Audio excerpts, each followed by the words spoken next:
جب قیامت کے دن فیصلہ ہو جائے، جنتی جنت میں چلے جائیں گے اور جہنمی جہنم میں، تو اس کے بعد جہنمیوں کے پاس شیطان ملعون کو لایا جائے گا۔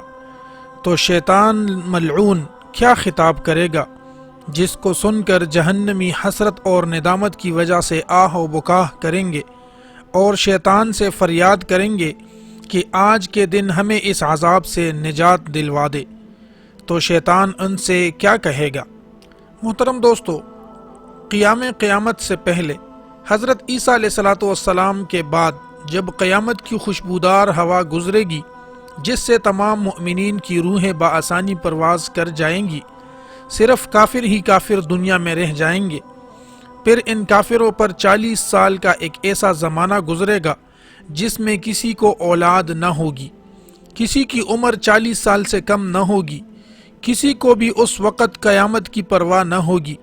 کوئی کانا کا رہا ہوگا، کوئی پکا رہا ہوگا، کوئی دیوار لیپ رہا ہوگا، کوئی ہل چلا رہا ہوگا، کوئی اپنے کاروبار اور دیگر مصروفیات میں مشغول ہوگا کہ اچانک حضرت اسرافیل علیہ السلام کو سور پھونکنے کا حکم دیا جائے گا۔ شروع میں اس کی آواز بہت باریک اور سریلی ہوگی اور رفتہ رفتہ بہت بلند ہوتی چلی جائے گی۔ پہلے لوگ کان لگا کر اس کی آواز سنیں گے اور پھر اس کی زیادہ آواز کو سن کر بے ہوش ہو کر گر پڑیں گے اور مر جائیں گے۔ آسمان ٹکڑے ٹکڑے ہو کر بکھر جائے گا، زمین میں اتنا زبردست زلزلہ اور بونچال آئے گا کہ زمین کانپنے لگے گی، پہاڑ ریزہ ریزہ ہو کر گرد و غبار کی طرح اڑنے لگیں گے، چاند، سورج اور ستارے بے نور ہو کر رہ جائیں گے، یہاں تک کہ سور اور حضرت اسرافیل علیہ السلام بھی پناہ ہو جائیں گے۔ اس وقت دنیا میں کوئی نہ ہوگا۔ اللہ تبارک و تعالی ارشاد فرمائے گا، لمن الملک اليوم، یعنی آج کس کی بادشاہی ہے؟ کہاں ہیں ظلم و ستم کرنے والے؟ کہاں ہے گمنڈ اور تکبر کرنے والے؟ کہاں ہے زور اور زبردستی کرنے والے؟ مگر وہاں تو کوئی نہ ہوگا جو کچھ جواب دے سکے۔ پھر اللہ تبارک و تعالی خود ہی ارشاد فرمائے گا، للہ الواحد القہار، یعنی آج صرف اللہ واحد و قہار کی سلطنت ہے۔ محترم دوستو، اس کے بعد اللہ تبارک و تعالی حضرت اسرافیل علیہ السلام کو زندہ فرمائے گا اور سور کو پیدا کر کے دوبارہ حضرت اسرافیل علیہ السلام کو سور پھونکنے کا حکم دیا جائے گا۔ تمام اولین و آخرین، جنات اور ملائک، انسان اور حیوان اور تمام جاندار مخلوق زندہ ہو جائیں گے۔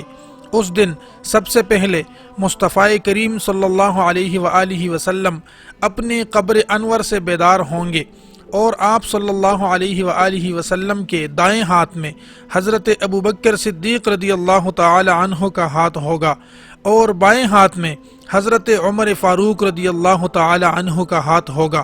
پھر اس کے بعد حضور صلی اللہ علیہ وآلہ وسلم مکۃ المکرمہ اور مدینۃ المنورہ کے مقابلے میں جتنے بھی مسلمان ہوں گے سب کو لے کر میدان حشر میں تشریف لے جائیں گے، جو میدان حشر سرزمین ملک شام پر منعقد ہوگا۔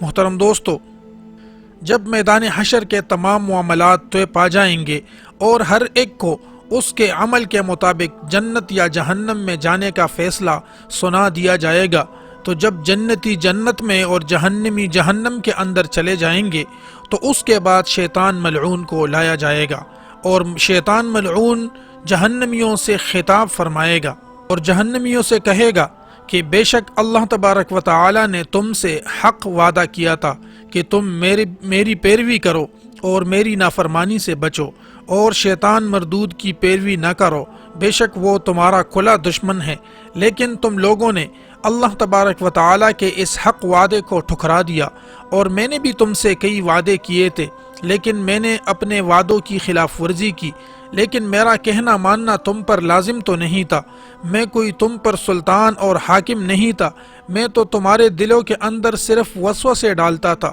تم کو صرف دعوت دیتا تھا کہ جھوٹ بولو، غیبت کرو، زنا کرو، شراب پیو، یہود و نصارہ کی پیروی کرو، اسلام سے بیزاری اور اپنے اسلاف سے بیزاری اختیار کرو، لہٰذا تم میری دعوت کو قبول کر چکے تھے۔ آج کے دن تو مجھے ملامت نہ کرو اور مجھے قصوروار نہ ٹھہراؤ، بلکہ اپنے آپ کو قصوروار ٹھہراؤ۔ تم نے مجھ کو اللہ تبارک و تعالیٰ کا شریک ٹھہرایا، اپنے رب کا حکم نہ مانا بلکہ اپنے رب کے مقابلے میں میرا حکم مانا۔ جب شیطان جہنم میں یہ خطاب کرے گا اور جہنمی اس کو سنیں گے تو شیطان سے کہیں گے کہ آج کے دن ہم اس عذاب سے نجات کیسے پائیں گے؟ تو شیطان کہے گا کہ آج کے دن نہ میں تمہارے عذاب میں کسی قسم کی کمی کر سکتا ہوں اور نہ تم میرے عذاب میں کمی کر سکتے ہو، اور بے شک ظالموں کے لیے دردناک عذاب ہے۔ محترم دوستو، اس وقت جہنمیوں کی آنکھیں حیرت، حسرت اور ندامت سے کھلی رہ جائیں گی اور وہ رونے لگیں گے، لیکن اس وقت رونے کا کوئی فائدہ نہیں ہے۔ اللہ تبارک و تعالی ارشاد فرماتا ہے، جب قیامت کا دن ہوگا شیطان کے لیے آگ کی کرسی رکھی جائے گی جس پر وہ بیٹھے گا، تمام شیطان اور کافر وہاں جمع ہو جائیں گے۔ شیطان گدھے کی طرح چیختے ہوئے کہے گا، اے جہنمیوں، تم نے اپنے رب کے وعدے کو کیسا پایا؟ سب کہیں گے بالکل سچا۔ پھر شیطان ملعون ان سے کہے گا، میں آج کے دن اللہ تبارک و تعالیٰ کی رحمت سے نا امید ہو گیا ہوں۔ تب اللہ تبارک و تعالیٰ کی طرف سے فرشتوں کو حکم ہوگا کہ اس پر آگ کے ڈنڈے برساؤ، پھر بس کبھی بھی وہ وہاں سے نکلنے کا حکم نہیں سنے گا، یعنی ہمیشہ ہمیشہ کی طرح جہنم میں رہے گا۔ محترم دوستو، شیطان انسانوں کا کھلا دشمن ہے۔ اللہ تبارک و تعالیٰ نے بارہا قرآن پاک کے اندر واضح الفاظ میں اس کو بیان کیا گیا ہے، اور شیطان ملعون کی بنی آدم کے ساتھ دشمنی اس وقت سے چلی آ رہی ہے جب اللہ تبارک و تعالیٰ نے ابلیس کو حضرت آدم علیہ السلام کے جسد خاکی کو سجدہ کرنے کا حکم دیا تھا، تو اس نے حضرت آدم علیہ السلام کو سجدہ کرنے سے انکار کر دیا تھا۔ یہ شیطان ابلیس جو پہلے سلطان الارض اور رئیس الملائکہ کہلاتا تھا، جب اس نے خود کو حضرت آدم علیہ السلام سے بہتر سمجھا اور تکبر میں آ کر حکم خداوندی سے اعراض کیا، تو اسی لمحے اللہ تبارک و تعالی نے اس کی صورت مسخ کر دی۔ خنزیر کی طرح لٹکا ہوا منہ، سر اونٹ کے سر کی طرح، سینہ بڑے اونٹ کے کوہان جیسا، ان کے درمیان چہرہ ایسا جیسے بندر کا چہرہ ہوتا ہے، ہونٹ بیل کے ہونٹوں کی طرح لٹکے ہوئے اور دانت خنزیر کی طرح باہر نکلے ہوئے تھے، اور داڑھی میں صرف 7 بال۔ اسی صورت میں اسے جنت سے نیچے پھینک دیا گیا۔ جب شیطان ملعون زمین پر گرا تو اس کے دل میں بنی آدم کے خلاف نفرت اور حسد کی آگ بھڑکنے لگی۔ چنانچہ اسی دن سے شیطان ملعون کی یہ کوشش ہے کہ جس قدر ہو سکے بنی آدم کو اپنے ساتھ جہنم میں لے جاؤں، اور وہ بنی آدم کو اللہ کی راہ سے، اللہ کی حق راہ سے، صراط مستقیم سے بھٹکاتا ہے۔ لیکن جو اللہ کے نیک بندے ہیں وہ اس کے بہکاوے میں نہیں آتے، اور قیامت کے دن شیطان بھی ان سے بیزاری کا اعلان کرے گا جن لوگوں کو اس نے دنیا میں گمراہ کیا۔ اللہ تبارک و تعالیٰ سے دعا ہے کہ ہمیں شیطان کی پیروی سے محفوظ رکھے اور اپنے پیارے رسول صلی اللہ علیہ وآلہ وسلم کے طریقوں پر گامزن کریں۔ آمین یا رب العالمین۔